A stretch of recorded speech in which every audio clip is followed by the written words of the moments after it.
அம்மா தாயே கவிதா தொகுப்பாளினி அவர்களே, பயங்கரமாக சொல்லி வச்சிட்டீங்க, நன்றி.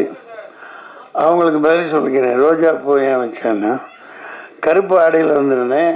கருப்பு தான் இன்றைக்கி அடிக்குது எல்லாத்தையும். சரி, ஒரு இந்த கொத்தேனி எங்கே கை கிடைக்க போகுதோ, பாவம் தயாரிப்பாளர் ரொம்ப செலவழித்து கொண்டாந்தாரா, சரி ஒன்றை எடுத்துக்குவோம். சட்டை கிழிஞ்சிருக்கு, அதை மறைக்கிறதுக்காக குத்தி வச்சிட்டேன். பார்க்க அழகாக இருக்கா? நீங்கள் ஹீரோயினி இடுப்பை தான் பார்ப்பீங்க, எனக்கு தெரியும். ஏன்னா அங்கே தான் தங்கம் தக தகன்னு மின்னுது, கையிலையும் மின்னுது பாரு வளையல். நன்றி. யாவருக்கும் வணக்கம். மக்கள் தொடர்பாளர் சுரேஷ், சதீஷ்,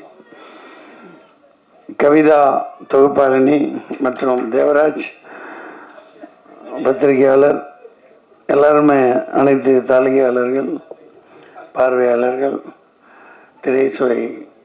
திரைப்பட சுவைஞர்கள், இந்த படத்தின் தயாரிப்பாளர் அமெரிக்காவிலிருந்து வந்து எடுத்திருக்காங்க இல்லையா, அமெரிக்காவில் வேலை குமார் அவர்கள், மற்றும் இயக்குனர் அறிவழகன், ஈரம் பட இயக்குனர் அறிவழகன்.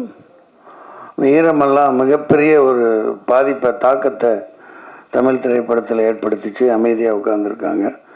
அவர்கிட்ட கௌதம்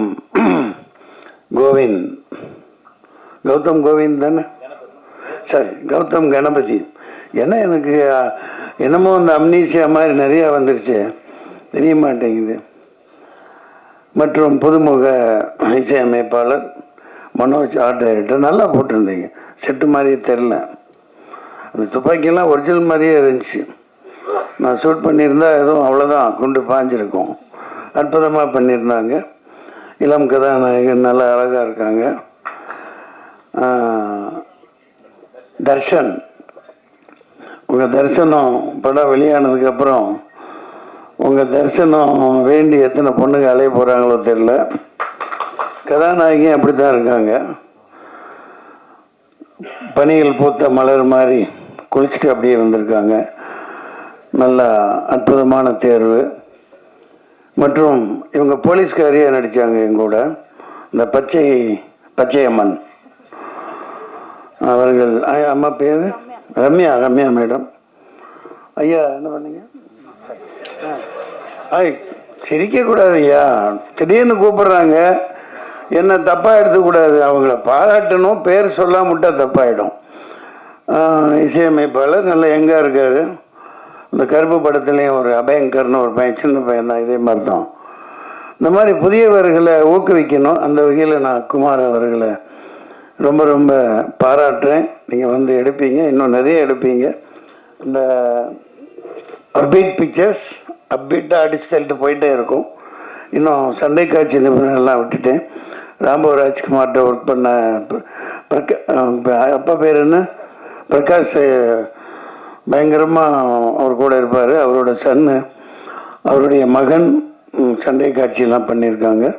பார்க்க அவர் சண்டை காட்சி நிபுணர் மாதிரியே இல்லை, பெரிய ஒரு ஹாலிவுட் ப்ரொடியூசர் மாதிரி, ஒரு இவர் விஜய் மல்லையாவோட பார்ட்னர் மாதிரி பந்தாவாக இருக்காங்க. அந்த மாதிரி சொல்லிகிட்டே போகலாம். அற்புதமாக இருக்குது. மத்தியான வேலை, சாப்பாட்டு வேலை வேறு ஆயிடுச்சு. இந்த படத்துக்கு சரண்டர்னு பேர் வச்சுருக்காங்க. ஆனால் அது உள்ள அறம் கூற்றாகும் அப்படின்னு ஒரு அற்புதமான அறத்தை தொகுப்பாளனி இளங்கோவடிகள் கூட்டிலிருந்து எடுத்து சொன்னாங்க. அது அற்புதமாக பேசுகிறாங்க, அதை பாராட்டணும் அவங்கள. சரண்டர் சரியான நேரத்தில் வருது. இது 10ஓடு 11 இருக்க போகிற படம் இல்லை. அதில் அந்த உத்வேகமும் அதில் ஆவேசமும் அந்த எடுப்புகள் அனைத்திலும் அவர் அறிவழகன் பேரை அவர் மாணாக்கர் கௌதம் கணபதி காப்பாற்றுவார்னு நினைக்கிறேன். நிச்சயமாக நல்லா இருக்கும். சரண்டர், சென்ட்ரலுக்கு ஸ்டேட் சரண்டர், ட்ரம்ப்கிட்ட மோடி சரண்டர், பொண்டாட்டிகிட்ட புருஷன் சரண்டர். எல்லாம் வரின்னு போட்டு அது என்னென்னமோ வரி கண்டுபிடிச்சி போடுறாங்கப்பா. இந்த நிர்மலா சீதாராமன் மேடம் எங்கே தான் கற்றுக்கிட்டு வந்தாங்களோ தெரில. சட்டியே பவுத்து விட்டுருவாங்க போல். எல்லாம் இருக்கிற எல்லாத்தையும் அந்த வரி இந்த வரி லொட்டு வரி லொஸ்கு வரி இன்கம் டேக்ஸ் கட்டுறோம், கமர்ஷியல் டேக்ஸ் கட்டுறோம், அப்புறம் என்ன ஜிஎஸ்டி, அப்புறம் ஸ்டேட்டு சென்ட்ரலு எல்லாம் ஒன்றுக்கு 4 முறையிலையும் வசூலை பண்ணி மக்கள்கிட்ட எல்லாத்தையும் அவுத்துட்டு விட்டுறதுனால மக்கள் எல்லாம் கவர்மெண்ட்டுக்கு சரண்டராக இருக்காங்க. அதனால் இந்த தேர்தலில் ஒரு மாற்றமும் புரட்சியும் வெடிக்கணும். இந்த படம் அதுக்கு ஒரு முத்தாய்ப்பாக அமைன்னு நினைக்கிறேன். இனிய மத்தியான வேலை உங்களை சந்தித்ததில் மகிழ்ச்சி. எதுவும் பிரியாணி போடுறீங்களா? சாப்பிட்டீங்களா? அதுக்கு இல்லை கேட்டேன். மத்தியான வேலையாச்சே முடிஞ்சு போனவுன்னா சாப்பிட்ணுமே மக்கள், அதெல்லாம் போடுவாங்க. உங்களை சந்தித்ததில் மகிழ்ச்சி. இதில் நான் எனக்கு என்ன பிரச்சனைன்னா 2 நிமிஷம் எடுத்துக்கலாம்.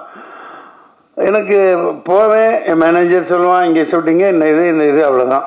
நான் யார் என்னென்ன பார்க்க மாட்டேன். அதனால தான் கொஞ்சம் அந்த அறிவழகனை பார்த்து எனக்கு அடையாளம் தெரியல சொல்கிறது இல்லையா. நான் பாட்டுக்கு நடிப்பாச்சே முடிச்சுட்டு நான் பாட்டுக்கு வண்டியில் உட்காந்து போயிட்டே இருப்பேன். அப்படி பழகிட்டோம் இவ்வளோ வரைக்கும். அதனால் பல இழப்புகளை நான் சந்திச்சிருக்கேன். பட்டு நம்ம அதிகமாக லோடு எடுத்துக்க முடியாது இல்லையா. அந்த வகையில் இப்போது பல படங்கள் வந்துக்கிட்டே இருக்குது. ஒரே மூஞ்சி போர் அடிக்கிற பெரிய ஹீரோன்னு போட்டு ஒரு ஆளுகளவே சளிப்படைகிற மாதிரி படங்கள் வந்துட்டுருக்கு. அது தவறு இல்லையா. மக்களே வெறுப்படைகிறாங்க. என்னடா இவன் படத்தையே போய் எத்தனை தடவை பார்க்குறது, வேறு நடிகனே குணம் பார்க்கறது இல்லையா அப்படின்னு. அதனால் நீங்கள் சரியான தேர்வு யங்ஸ்டர்ஸை ஊக்குவிக்கணும். கதைகளே அந்த மாதிரி பயங்கரமாக செலவழித்து எடுத்திருக்கீங்க. இந்த படம் மிகப்பெரிய வெற்றி அடையும். நன்றி, வணக்கம்.